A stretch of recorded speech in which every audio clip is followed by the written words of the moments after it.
ইতিহাসের বাঁকে বাঁকে ঐতিহাসিক ভুল জামায়াত করে বললেন রুমিন ফারহানা।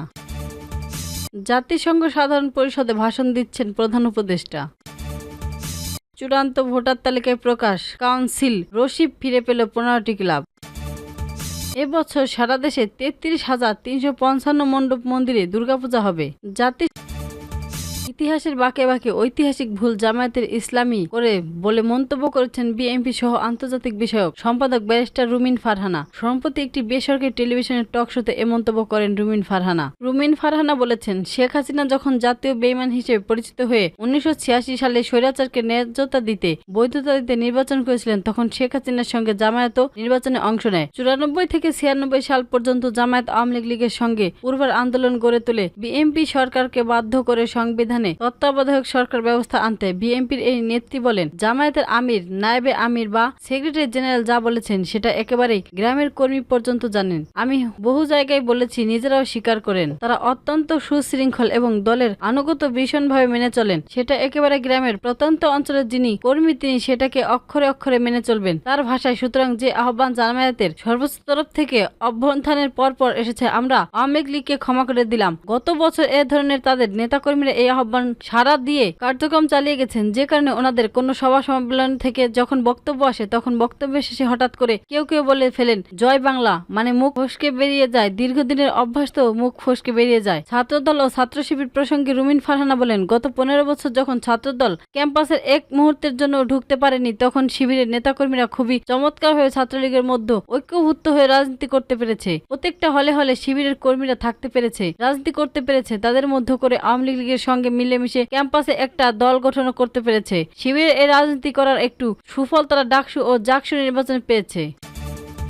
প্রধান উপদেষ্টা অধ্যাপক মোহাম্মদ ইউনূস জাতিসংঘ সাধারণ পরিষদের ইউএনজি 80তম অধিবেশনে ভাষণ দিয়েছেন। শুক্রবার 26 সেপ্টেম্বর বাংলাদেশের সময় রাত 9:30টার দিকে তিনি ভাষণ শুরু করেন। প্রধান উপদেষ্টা তার বক্তব্যে বলেছেন, বাংলাদেশ আর কখনোই স্বৈরাচারের পথে ফিরবে না। দলমত নির্বিশেষ গঠিত ঐক্যমতের ভিত্তিতেও দেশে গণতন্ত্র ও সংস্কার কার্যক্রম টেকসইভাবে এগিয়ে যাবে। তিনি জোর দিয়ে বলেন, জনগণের আত্মত্যাগ অর্জিত ন্যায়ভিত্তিক রাষ্ট্র কাঠামো পুনর্গঠনের প্রক্রিয়াকে আরো কোনো শক্তি বাধাগ্রস্ত করতে পারবে না। ইউনূস বলেছেন, সাম্য, মানসিক মর্যাদা ও সামাজিক ন্যায় বিচারের দাবিতে রক্তক্ষয়ী সংগ্রামের মধ্য দিয়ে 1971 সালের বাংলাদেশ জন্ম। কিন্তু যে অধিকার প্রতিষ্ঠানের জন্য আমরা আত্মত্যাগ করেছিলাম গত 5 দশকে বারবার বাধাগ্রস্ত হয়েছে। জনগণকে বারবার সেই অধিকার পূর্ণ প্রতিষ্ঠানের জন্য ত্যাগ স্বীকার করতে হয়েছে। তিনি স্মরণ করিয়ে দেন, চলতি বছর পালিত হয়েছে জুলাই গণ অভ্যুত্থানের প্রথম বার্ষিকী, যেখানে তরুণ সমাজ স্বৈরাচারকে পরাভূত করেছিল। প্রধান উপদেষ্টা বলেন, সেই অভ্যুত্থান বৈষম্যমুক্ত ও ন্যায় বিচার ভিত্তিক সমাজ বিনিময়ের নতুন পথ খুলে দিয়েছে, আর সেই দায়িত্বই আমাদের হাতে তুলে দিয়েছেন জনগণ।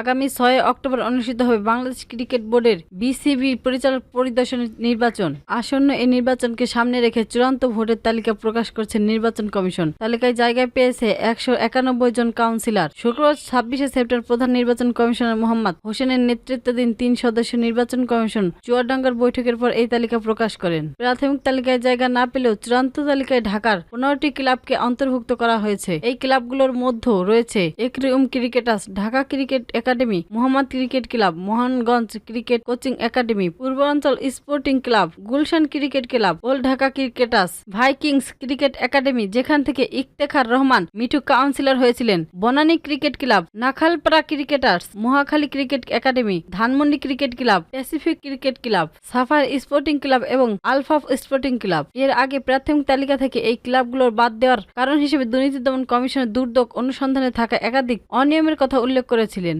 এছাড়া 5টি জেলা সিলেট, বগুড়া, পাবনা, সিরাজগঞ্জ ও নওগাঁর কাউন্সিলর রশিদ অনুমোদন দেওয়া হয়েছে। তবে নরসিংদী জেলার কাউন্সিলর রশিদ খসড়া তালিকায় মতোই চূড়ান্ত তালিকাতেও শূন্য রাখা হয়েছে।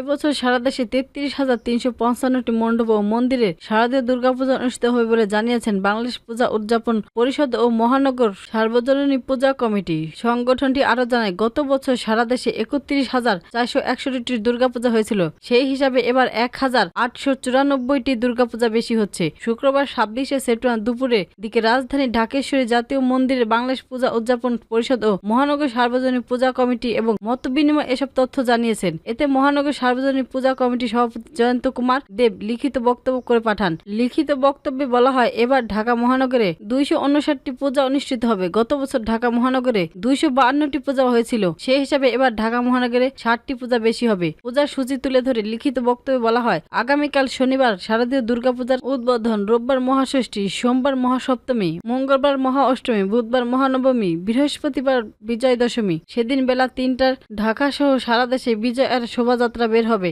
এবার দেবীর আগমন গজে গমন দোলায়। আইন শৃঙ্খলা পরিস্থিতি নিয়ে সরকারের সঙ্গে বৈঠক হয়েছে বলে উল্লেখ করা হয়েছে লিখিত বক্তব্যে। এতে বলা হয়, শারদীয় দুর্গাপূজা নিয়ে ইতিমধ্যে স্বরাষ্ট্র উপদেষ্টা ও ধর্ম উপদেষ্টার সঙ্গে আলাদা বৈঠক হয়েছে। বৈঠকে পূজা আয়োজনের নানান দিক আলোচনা এসেছে। তারা তাদের উদ্বেগ উৎকণ্ঠতার কথা জানিয়েছেন।